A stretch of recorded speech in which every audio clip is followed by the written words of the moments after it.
China's economy is in freefall, engulfed in deep recession, mass unemployment, and a tidal wave of bankruptcies. Once bustling shopping centers now echo with silence, their storefronts abandoned.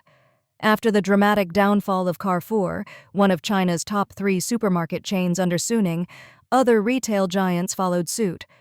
RT Mart and the iconic Japanese department store Isetan, with a presence in Shanghai and Tianjin since 1997, have all announced their exits. Even Metro China's Hutai Road store has shut down. Most recently, Shanghai's luxury hypermarket City Shop, known for upscale goods and boutique imports, also closed its doors. Amid China's worsening economic crisis, supermarket chains are desperately slashing operations to stay alive. Some are shutting stores en masse in a last-ditch cut-off-the-arm-to-survive move, while others scramble to rebrand or shift to lower-tier cities in hopes of survival. In a desperate fire sale, Suning Group has transferred all equity of 4 bankrupt Carrefour subsidiaries for just 4 yuan. This symbolic handover signals Suning's battle with a liquidity crunch and the bitter reality of a collapsing retail empire struggling to adapt in today's brutal economic environment. Carrefour, under Suning, has been closing stores at breakneck speed. Plagued by barren shelves and gift card restrictions, it shuttered over 100 stores in just a few months, without opening a single new one. The Carrefour retail empire has effectively crumbled, marking the death of the hypermarket era in China. Now, Carrefour is a hot potato, dumped at a bargain price.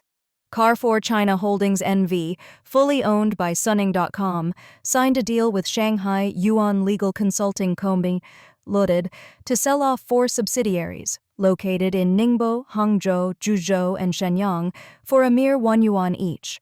All 4 have ceased operations, carrying net debts of 1.76 billion yuan combined, and are officially listed as dishonest defaulters.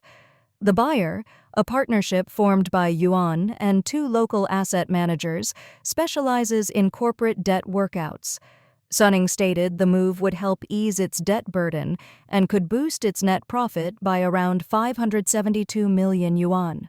This fire sale and narrowing of focus reveals Suning's urgent retreat and strategic reset amid financial chaos. Suning's 4.8 billion yuan acquisition of Carrefour in 2019 has ended in near total failure. The goal was to enhance its retail ecosystem via FMCG and offline stores, but reality hit hard.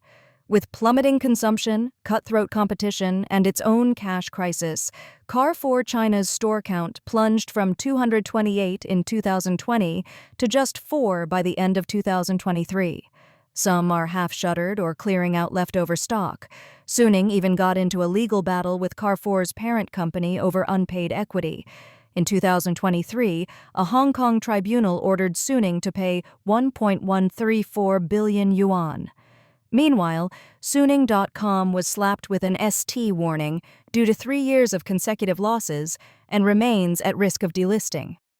Carrefour's collapse and Suning's strategic missteps have forced a retreat from side ventures and a return to core business, home appliances and 3C products. But the debt crisis hasn't gone away.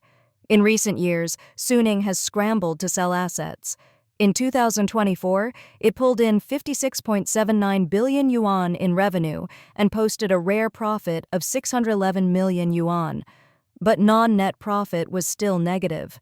In Q1 2025, revenue rose 2.5% year-on-year, with net profit of just 17.96 million yuan, barely a glimmer of recovery.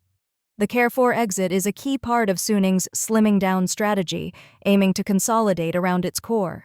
Yet the entire retail sector faces headwinds, from shifting consumer behavior to the rise of online shopping. Analysts say Suning's misadventure into fast-moving consumer goods revealed a fatal mismatch between its business model and market reality. In recent years, China's economy has continued to decline. Impacted by the real estate industry, the banking sector is now in crisis. Recently, several bank branches in China have faced difficulties with cash withdrawals, leading to dissatisfaction among depositors. Regarding the reduction of bank card transfer limits, many users believe that banks are deliberately making it harder for funds to flow out by setting such limits.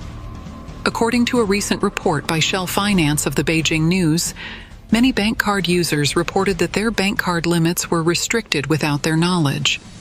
Some people visited bank branches to increase their credit limits in order to use their bank cards normally, but some cardholders ultimately gave up using them altogether. Since the second half of this year, numerous banks have issued announcements stating they will adjust the non-counter transaction limits of some personal bank settlement accounts. These announcements mentioned financial institutions such as the Bank of China, China Construction Bank, Agricultural Bank of China, and Jiangxi Bank. Regarding the reduction of bank card transfer limits, many users believe this is a deliberate move by banks to prevent funds from flowing out by setting strict limits. However, bank personnel explained that the measure primarily aims to prevent telecommunications fraud. Despite this, all affected bank card users reported that their non-counter transfer limits were lowered without notification, and the bank did not send SMS notifications became a common complaint. One affected user, Yuan, said she did not expect her salary card to be suddenly restricted. In July this year, she originally planned to withdraw reimbursement funds from the Bank of China, tens of thousands of yuan, but both the transfer and ATM withdrawal failed because the daily transfer limit was exceeded. Unexpectedly, another Jiangxi Bank Class 1 card under her name, primarily used for mortgage payments, was also restricted in July and August. Yuan had used these two bank cards for many years without previously encountering any transfer or ATM withdrawal limits. However, both banks had now set a daily mobile transfer limit of 2,000 yuan on her cards without notifying her. Yuan said, "The Bank of China staff initially told me to go to the branch with my ID to handle it. But when I arrived at the branch near my home, they said I needed to visit the branch where I opened the account." She couldn't complete the process that day because the branch was closed, and it took her a month to successfully increase her credit limit. According to a report by Shanghai radio and television station Cancan News on the 14th, recently, some bank card users reported that their personal bank card transfer limits were reduced without their knowledge. Some users said they could not even transfer 1,000 yuan. These customers believe that banks are limiting non-counter transactions to prevent funds from leaving. In January this year, Zhupai News reported that a woman in Pingdingshan City, Henan Province, said her sister had transferred money to her and asked her to withdraw 5,000 yuan for a New Year's red envelope, but she encountered issues while withdrawing the money at Zhongyuan Bank.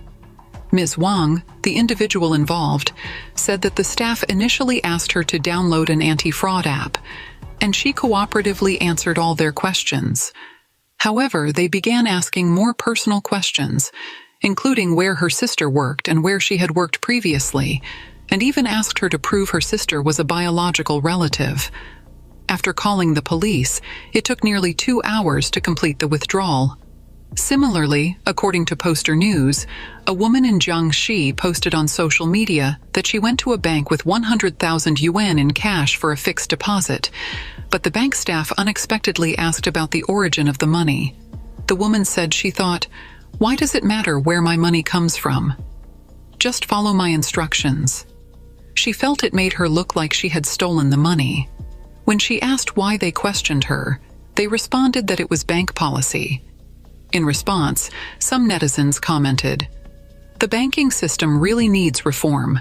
The service attitude varies greatly. When depositing money, they treat you like a VIP, but when withdrawing, it's a different story."